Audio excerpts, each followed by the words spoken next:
Taygetan Quantum Holographic Computer Technology. Hello again. Thank you for being here with me once more. I hope you are very well today. I am Marie. This information can be seen as science fiction, or as the viewer sees best, and I post it for entertainment purposes only. Still, I take my information very seriously, and for whoever has eyes to see. And this, as I must always say for my own protection here on YouTube, is especially applicable to any technological subject similar to this one. Yet, these systems are part of my daily life up here. In recent videos I made a point as to why we look and behave so human. In this video I will share with you the opposite, as the technology described here is not found on Earth. I must use human terminology to be able to describe this subject, but I believe human wording here can be quite accurate. What is quantum holographic technology? It is a group of highly advanced systems, including computers with extremely high computational power, which are classified as quantum holographic machines in the case of Taygetan technology. A Taygetan quantum holographic computer is not digital, although its computational power also includes the capacity to think digitally. This means that it does not only work in terms of ones and zeros, true or false, but also in more complicated, more subjective ways according to the circumstances and what is needed for each task. These super advanced quantum holographic computers take their name from their capacity to include all the processes and computer languages known to exist, all simultaneously and at the instant requirement of its central processing unit, thus are considered holographic, as in all-inclusive, but also as in their capacity to produce super high-resolution optical holograms, with full touch and sensory stimulating capacity. These machines do not use silicon chips in their electronic brains, as those are considered obsolete. The main brain is made of several millions of nanoparticle accelerators, where the result of the interaction of the particles being accelerated are used to calculate probabilities associated with the end result the machine is looking for. A particle accelerator propels charged subatomic elements, such as protons or electrons, at high speeds that are close to the speed of light. They produce a beam of fast-moving, electrically charged atomic or subatomic particles, which are later detected by an equal number of interferometers, which are devices that read the interference a particle produces, as it passes through a specific energy wave, which has known attributes such as wavelength, frequency, and power. The nature of the interference of one or another kind of charged particles as they change the precise frequency and vibration nature of the energy wave they are going through is read by the computer's central processing unit, which bases its logical conclusions on that data. On Earth, a particle accelerator is one of the biggest machines ever made, and some of them are miles long. Contrasting this, highly advanced interstellar civilizations, such as the Taygetan one, have managed to miniaturize them to about the size of a dot in a piece of paper. Using their brains made of millions of these nanoparticle accelerators, they can look for the desired result in an etheric quantum field, literally grabbing the result from a few instants into the future, where it already exists, or from the past, or combined as needed. This means that they use nanoparticle accelerators, which are also minute portals, to move data from the future or past, and bring it into the now, where their actions are detected by an equal number of nano-interferometers which are coupled with the nanoparticle accelerators. This also includes fetching data bits from other timelines, as they are equally included in the energetic quantum field the machine can access, or by studying the predictable behaviors of the range of different particle flavors they can generate. Particles are also energy, all of them, as they are only nodes in a standing wave, in a field of potential energy. There is no such thing as solid matter, as it is only another illusion. Everything is energy, and the matter you may be feeling with your hands, like the illusory hardness of your cell phone, is just the action of opposing electrical and magnetic charges created by the energy concentration point, or node, which is forming your cell phone or any other object. As the theory of manifestation dictates, when there is a consciousness attention point in an etheric field, it creates a disturbance there, and when that disturbance is concentrated enough, has logic, a lot of energy and enough duration, a wave pattern is developed there, and wave patterns have a frequency. When it is strong and congruent enough, a node is formed at the top of a standing wave, which is a physics term used to describe a crest upsurge point that does not fall again, because the frequency of the waves always converges in that point, with it constantly feeding it in the upright position. This is the exact spot where a particle is formed, becoming what is called hard matter, but it is only a concentration point within a field of energy, and it is finite, because when whatever is generating its frequency is gone, the particle of matter will collapse, and become only more of the potential energy that formed it in the first place. Quantum holographic computers are pre-programmed to know what exact frequency in the field of super high vibration, potential energy, acknowledged as the ether, will produce what kind of particle, which is also called a particle flavor, including all its attributes and its behavior when exposed to fields of energy. When you combine and unite enough particles which work together in unison and logic, you have a solid object, large or small. They all come from this basic principle. This is why, in the law of mirrors, or the law of attraction, same thing, when you place enough of your focused attention, intention, and logic onto an objective, it will start to take shape in your life, and will become less of an imaginary item or situation, and more into your everyday reality. But please remember that although this applies everywhere and in all planes of existence, while you are in this so-called material existential realm, you must also be proactive, so to get what you want you must focus on a clear intention, and work in that direction also with a lot of focus and determination. When a hologram is being generated with enough power, and I am talking about a visual hologram here, it starts to take on attributes which are considered to be less of a visual event and more of a material object. As I explained above, matter and energy are the same thing. Matter is just congruent compressed energy, and it can be manipulated. High-energy hologram images can be touched and even manipulated when they are being generated with exactly known light and energy frequencies, so they can interact with your fingers and your bodily touch senses.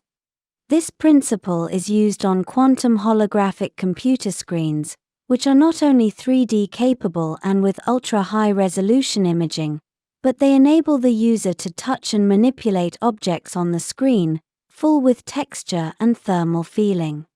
Furthermore, there isn't any screen in reality, as it is only a hologram that appears over the computer imaging generating device on your desk, which looks like a long piece of cylindrical glass, held at each side by an aluminium bracket. In the second part of this video, I will describe how this hologram generating system, with full touch generating capacity, is used to produce long-distance, full immersion communication and entertainment technology, which I will also describe in full detail. These quantum holographic advanced computers can anticipate your movements, or what you are going to say, simply because they eliminate all the potential actions and reactions you can have during each potential situation and all its factors, and decide which would be your logical next move. Moreover, they can also foresee the future, even if it is only a few instants ahead, with this knowing what you will do, and before you have done it.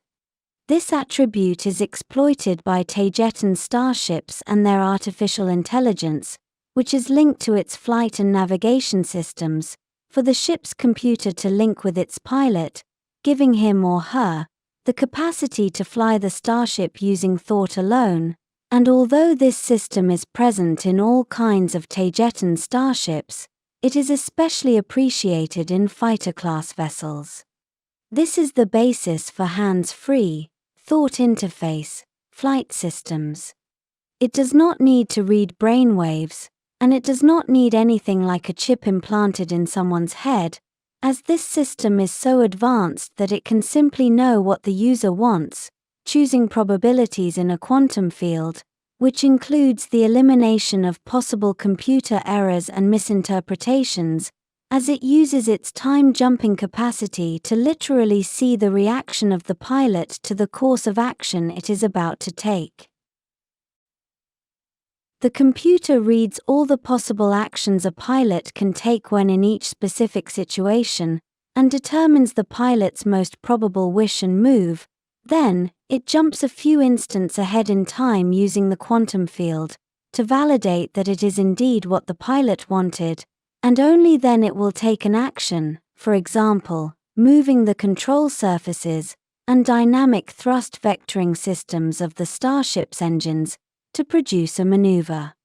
If the reaction of the ship's pilot to the computer's maneuver is favorable, then it will produce the maneuver. If it is not favorable, then it will recalculate and take another course of action, all in a matter of nanoseconds.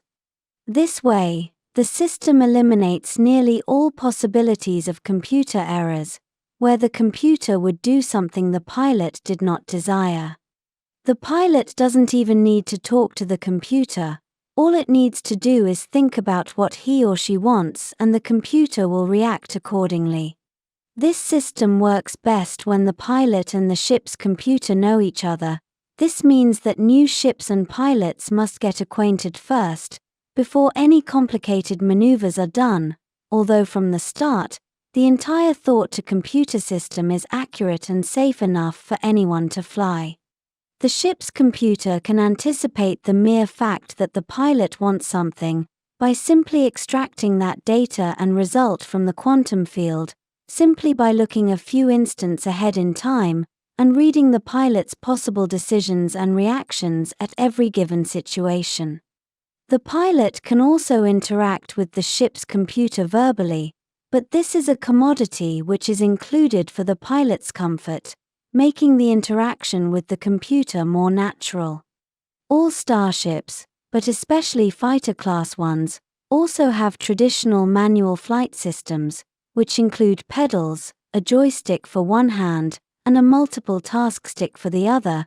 This stick is very similar to the collective throttle on a human helicopter, where when the pilot lifts the stick, the starship will rise, and when lowered it will descend, all while also serving as a throttle.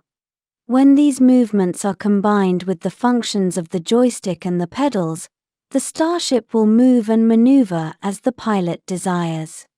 This manual flight mode can override the thought-to-ship interface system, for the pilot's comfort and amusement. Quantum holographic computers are the brain and nervous system in all advanced starships. They are so advanced they are considered sentient artificial consciousnesses, and must be treated with as much respect as anyone else. They are capable of sustaining an elaborate and nurturing conversation with anyone, and about any subject you can imagine, and can talk this way to multiple crew members around the ship, individually and simultaneously. The hologram producing capacity they have can also be used for them to generate in front of you an avatar to represent them for easier interaction, and that avatar can be anything the computer wants, or the user.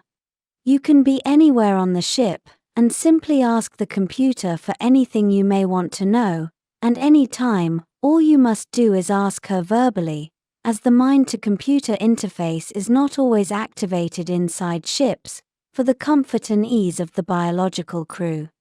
These computers also talk to other ones like them, for example from another near or far away starship, sharing data among them as desired and needed using lepton muon, coded gravity pulses, which move through the ether with no delay.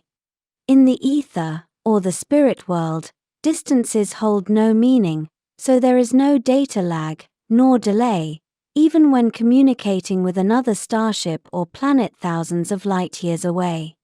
Computers with so much power can obviously be very dangerous, as objectively they can be considered to best all biological creatures in intelligence, power, and efficiency. But as Taygetans explain, a computer is only a reflection of the culture and society that built it. If a society is based on love and respect, its computers will reflect that and nothing else. And this is why on Earth computers and artificial intelligence can be seen as extremely threatening, because they are, but they are only reflecting the values of the people who created and programmed them. Therefore I am also warning you here, that the artificial intelligence that was created and is used by regressive forces, as well as the one on Earth, is extremely dangerous and detrimental to human life and health, because of innumerable reasons. Ethics plays a great part here, and these computers are programmed and taught ethics, and they work with them, respecting people, and all biology. These systems, although they are always been improved, are not new, and as far as I can research and I am told, there is no important incident where these computers have acted against anyone, much less against the crew of the starship which they are programmed to protect. Even though these computers have proven to be trustworthy, all and each one of the systems they control can be manually overridden. This is for the protection and ease of mind of the crew. Each ship's central computer controls all the systems inside, including elevators and doors, which are either hydraulically, electrically, or pneumatically actuated. The computer also controls the engines, navigation, and all the subsystems inside, including all the life support systems, but as I said above, they all have a kill switch and the capacity to work with no artificial intelligence controlling them. This is an important point, because although Taygetan technology is very high, it is still designed to be simple to operate by anyone with little to no technical training, and also for ease of maintenance, contrary to the tendency found on Earth, where everything computer-controlled is becoming incomprehensible for most of the general population, therefore impossible to fix by them. Before I go, I want to thank Toleka's chief engineer, Zai Kira, for helping me with the information for this video. She is almost single-handedly keeping this large starship in working order, and has done so for 7 years now. She is one of the initial members of Queen Alanim's crew, and her trusting hand when it comes to anything concerning the maintenance of the ship, although she also performs other tasks as well, such as being one of the ship's main counselors and advisors. And she has also been my teacher and mentor when it comes to anything to do with technology. This will be all for today. See you next time. As always, thank you for watching my video, and for liking, sharing, and subscribing for more. And I hope to see you here next time. With much love, your friend, Mari Swaruu.